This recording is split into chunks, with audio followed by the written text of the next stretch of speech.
I was 12 when my world turned upside down. That morning started like any other. Dad kissed me goodbye before heading to work at the construction company where he was a site manager. Mom barely looked up from her phone as he left. I remember thinking how strange it was that they used to be so different with each other. My name is Melanie Carter, and that was the last time I saw my father alive.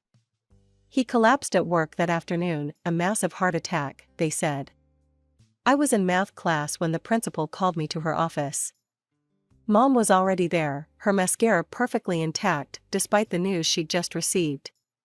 "Your father's gone, Melanie," she said, her voice steady. Too steady. I broke down crying, but Mom just sat there, patting my back mechanically. That evening, I overheard her on the phone with her friend Linda. I wasn't trying to eavesdrop, but Mom's voice carried through the thin walls of our suburban home. "Actually, Linda, this might be for the best," she said, her voice low but clear. "Being a widow is much more respectable than being divorced. Plus, I get to keep everything without the hassle of lawyers." She laughed, actually laughed. I know. I'll play the grieving widow at the funeral. I've already picked out the perfect black dress." I sat on the stairs, my hand pressed against my mouth to keep from screaming. Dad's sister, Aunt Sarah, was the only one who seemed to see through Mom's act at the funeral. While everyone else was offering condolences to my devastated mother, Aunt Sarah just stood there, shaking her head sadly. She knew. She'd always known how Mom treated Dad. It didn't take Mom long to heal from her loss. Within 3 months, she started having a man over for dinner. His name was Richard Thompson, and he had 2 kids from his previous marriage, Brandon, who was 11, and Emma, who was 10. Mom would cook elaborate meals when they visited, something she'd never done for Dad. "Melanie, honey," Mom said one evening, her voice syrupy sweet. "Richard and I have something to tell you." I knew what was coming. The way they sat together on the couch, holding hands, Mom beaming like a teenager, it was obvious. "We're getting married," Mom announced. "Isn't it wonderful? You'll have a new father and siblings." I forced a smile, but inside, my stomach was turning. "That's great, Mom. Congratulations." Richard smiled at me, but it didn't reach his eyes. "Brandon and Emma are so excited to have a new sister," he said, but I'd seen how his kids looked at me during their visits, like I was something stuck to the bottom of their expensive sneakers. That night, I called Aunt Sarah and cried for hours. She listened patiently, then said something I'll never forget. "Sometimes, sweetie, the family you choose is more important than the family you're born into. Remember that." Brandon and Emma moved in the week after the honeymoon. They immediately claimed the best rooms in the house, including my playroom, which became Emma's art studio. When I tried to protest, Mom just said, "Don't be selfish, Melanie. We need to make them feel welcome." Mom transformed into a completely different person after marrying Richard. She'd spend hours helping Emma with her homework or watching Brandon's soccer practice, while I ate dinner alone in my room. The way she looked at Richard, it was like he hung the moon and stars just for her. I'd never seen her look at Dad that way. "Brandon needs new cleats for soccer," she'd say, or "Emma's taking art classes this summer." There was always money for what they needed. Meanwhile, I learned to stop asking for anything. Even basic things like new school supplies came with size and eye rolls, as if I was being unreasonable for needing pencils. They started taking trips together, nothing fancy, just weekend getaways to nearby cities or camping trips to state parks. But I was never invited. "You'll just be bored," Mom would say, not even looking at me as she packed snacks for Brandon and Emma. "Besides, someone needs to feed the cat." I'd end up at Aunt Sarah's house during these trips. Her small cottage became more of a home to me than our house ever was. She never had kids of her own, but she treated me like the daughter she never had. "This isn't right, Melanie," she'd say, watching me unpack my overnight bag for what felt like the 100th time. "A mother shouldn't play favorites like this." I shrugged, trying to act like it didn't hurt. "At least I have you, Aunt Sarah." One evening, when I was 16, I decided to bring up college during dinner. I'd been researching schools, dreaming about studying business management. "Mom," I said, carefully choosing my moment when everyone was in a good mood. I wanted to talk about college applications. Mom's fork clattered against her plate. "College? Melanie, we can't afford to send you to college. We need to think about Brandon and Emma's education." Brandon smirked across the table, and Emma didn't even try to hide her satisfied grin. Richard just kept eating, as if the conversation didn't concern him at all. Later that night, I cornered Mom in the kitchen. "What about Dad's money?" I asked. "He had life insurance, and he'd been saving for years." Mom's face hardened. "I've spent that money taking care of you for the past 4 years," she snapped. "Food, clothes, shelter, did you think all that was free? Stop being so arrogant, Melanie. You can't just demand things from me." I stood there, stunned by her cold tone and the obvious lie in her words. Dad had worked hard to save for my future, and now it was all gone, spent on her new perfect family while I watched from the sidelines. The next weekend, I went to Aunt Sarah's house, with tears still burning in my eyes.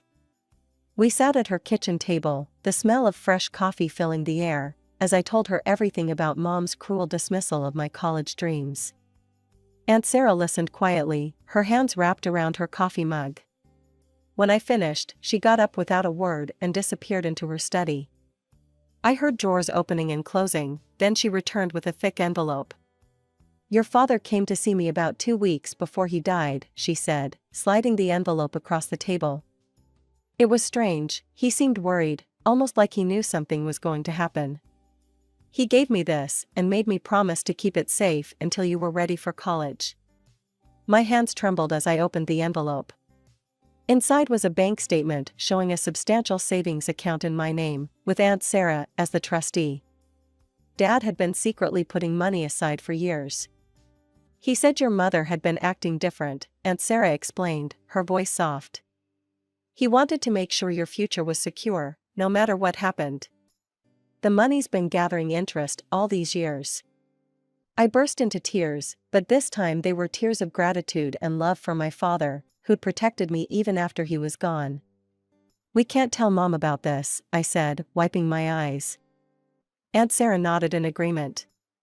Over the next 2 years, I focused on my studies while keeping quiet about my college plans. Brandon and Emma took every opportunity to remind me of my supposed future. "Hey, Melanie," Brandon would sneer in the hallway, "I heard the diner downtown needs a dishwasher. Better get your application in early." Emma would join in, "Maybe if you're lucky, they'll let you bus tables too." They'd laugh like it was the funniest joke in the world. I just walked past them, my silence driving them crazy. Then came graduation day. I'd barely taken off my cap and gown when Mom and Richard called me into the living room for a serious discussion. They sat on the couch like judges about to pass sentence, while I stood before them. "Melanie," Richard began, his voice stern, "you're 18 now. We've been generous, but you need to understand that you can't live here forever. You need to find a job and start earning your own living." I smiled calmly. "I understand completely. I'll be moved out by next week." They exchanged surprised looks. Clearly, they'd expected resistance or tears. Mom opened her mouth like she was going to say something, then closed it again. "Well, good," Richard finally managed. "That's very mature of you." Neither of them asked where I planned to go or how I would support myself. They were too relieved that I'd agreed so easily to risk asking questions that might complicate things. Moving day arrived faster than I expected. I packed my life into 4 cardboard boxes and 2 suitcases. It was surprising how little I'd accumulated over the years, almost like I'd been subconsciously preparing for this moment all along. Aunt Sarah pulled up in her blue Honda at exactly 9 in the morning. I watched through my bedroom window as she parked, half expecting Mom or someone else to come see what was happening. But the house remained silent, even though I could see movement behind the curtains of Emma's room. As we drove away, I watched my childhood home shrink in the side mirror until it disappeared completely. I didn't cry. Instead, I felt lighter with each mile we put between us and that house of carefully crafted pretenses. I spent that summer working at the Sunshine Cafe, serving coffee and sandwiches to regulars who always tipped well and treated me like family. The owner, Mrs. Peterson, even let me pick up extra shifts when I wanted to save more for college expenses. September came, and I boarded a plane to start my new life at Marshall State University, 3 states away from everything I'd known. The business management program was challenging, but I threw myself into it completely. My roommate, Jessica, became my first real friend since middle school. She didn't know my whole story at first, but when she did learn about it, she just hugged me and said, "Their loss, girl, their loss." Mom's Facebook page became my window into the life I'd left behind. There they were, the perfect family, smiling at Brandon's soccer tournaments, celebrating Emma's art show victories, taking vacation selfies at the beach. The captions always read like marketing copy, "So proud of our amazing kids," or "Nothing better than family time." I was never mentioned, not even once. It was like I'd never existed. Holidays were spent at Aunt Sarah's, cooking together and watching old movies. We created our own traditions, and they meant more to me than any forced family dinner ever had. Sometimes she'd catch me looking at Mom's social media posts and gently take my phone away. "Don't torture yourself," she'd say. "You're making your own story now." And I was. I graduated summa cum laude, with job offers already lined up thanks to my internships and academic performance. Jessica's father, Mr. Reynolds, ran a major marketing firm, and he'd noticed my work during a class project showcase. "We need sharp minds like yours," he said during my interview. "Your professors speak very highly of you." I started in the junior analyst position, but I wasn't content to stay there. I worked late, took on extra projects, and studied market trends in my free time. Within 5 years, I'd been promoted twice and had enough savings for a down payment on my own apartment. The day I signed the mortgage papers, I stood in my empty living room, keys in hand, and finally let myself cry. They were happy tears, tears of pride, of accomplishment, of knowing that I'd made it on my own terms. Then came the biggest surprise. Mr. Reynolds called me into his office one morning, about 7 years after I'd started at the company. "We're creating a new position," he said, sliding a folder across his desk. "Senior Director of Strategic Development. The board and I agree you're the right person for the job." I opened the folder and nearly gasped at the salary figure. It was more money than I'd ever imagined making, especially at my age. I never saw the point in broadcasting my life online. Sure, I had social media accounts, but I mostly used them to share occasional photos of sunsets or coffee shops. Aunt Sarah was the only one who knew about my promotions, my new apartment, or the sleek black Mercedes I'd bought myself as a reward for landing the director position. "You've earned every bit of it," she'd say proudly whenever I shared my achievements with her. Meanwhile, Brandon and Emma's social media feeds were like endless highlight reels of mediocrity. Brandon would pose next to his used Hyundai Elantra with captions like "Living the Dream," "Blessed," "Luxury Life," while Emma shared photos of herself at the local mall, tagging designer brands she clearly couldn't afford. One post particularly made me laugh, Brandon standing next to his car at some local car show, writing, "When hard work pays off. Success, entrepreneur." I was reading this while sitting in my Mercedes AMG, worth more than his annual salary, but I didn't feel the need to prove anything to anyone. Then came the message that changed everything. It popped up on my Facebook one Tuesday morning. "Melanie, it's your mother.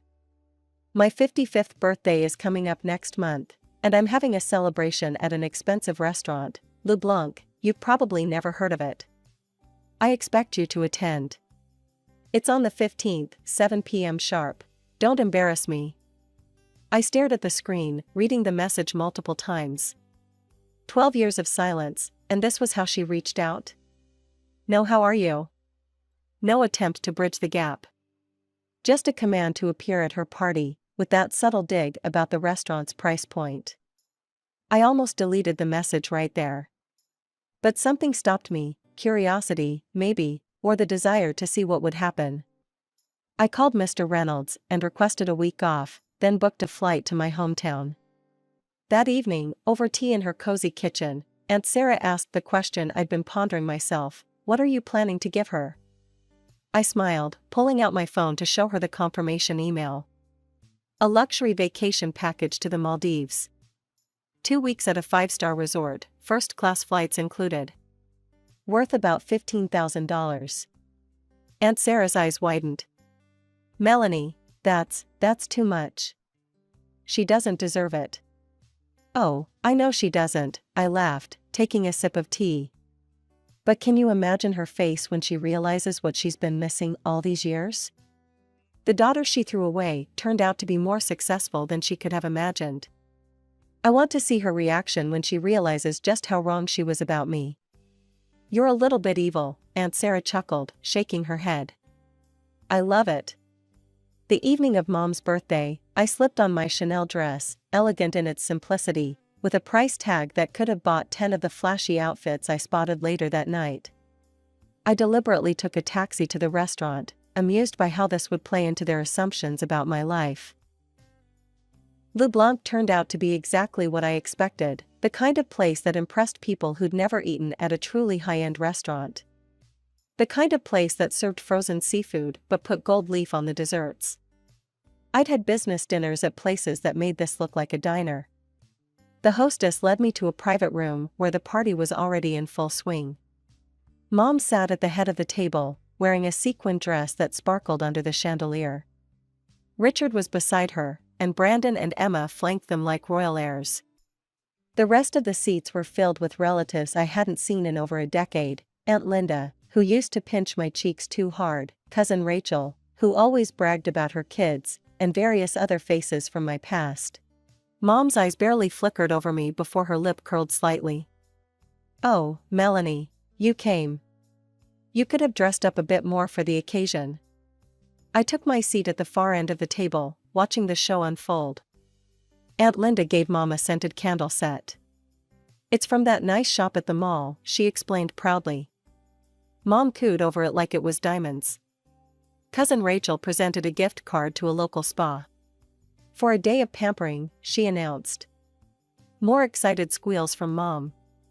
The gifts continued: a cookbook, a decorative vase, a basket of bath products. Mom treated each one like a precious treasure, making sure to emphasize how thoughtful and perfect each gift was. Then came Brandon and Emma's moment. They stood up together, grinning like they'd just won the lottery. "Mom," Brandon said, and it still felt wrong hearing him call her that, "Emma and I pooled our money to get you something special." Emma pulled out her phone and showed a photo. "It's a 65-inch smart TV. We already had it delivered and mounted in your living room." Mom burst into tears, pulling them both into a tight hug. "My wonderful, generous children. I can't believe you did this. You must have saved for months." Finally, all eyes turned to me. I reached into my purse and pulled out a small, elegantly wrapped box. Mom's expression darkened immediately. "What's this supposed to be?" "Open it and see," I suggested quietly. But she didn't. Instead, her face turned red with anger. "This is exactly what I expected from you," she spat. "You show up here in that plain dress, probably the only nice thing you own. You take a taxi because you can't afford a car. And now you give me this tiny box? What could possibly be in here that's worth giving? A gift card to McDonald's?" She threw the box back at me. It skidded across the table, leaving a scratch in the cheap veneer. Brandon and Emma snickered behind their hands. Some guests looked uncomfortable, others seemed to be enjoying the drama. Richard just kept eating his dessert as if nothing was happening. I picked up the box calmly, brushing off the tablecloth crumbs that had stuck to its elegant wrapping. The room had gone quiet, waiting to see what I would do next. "You know what's funny, Mom?" I said, my voice steady. "In this little box is a receipt for a 2-week luxury vacation to the Maldives.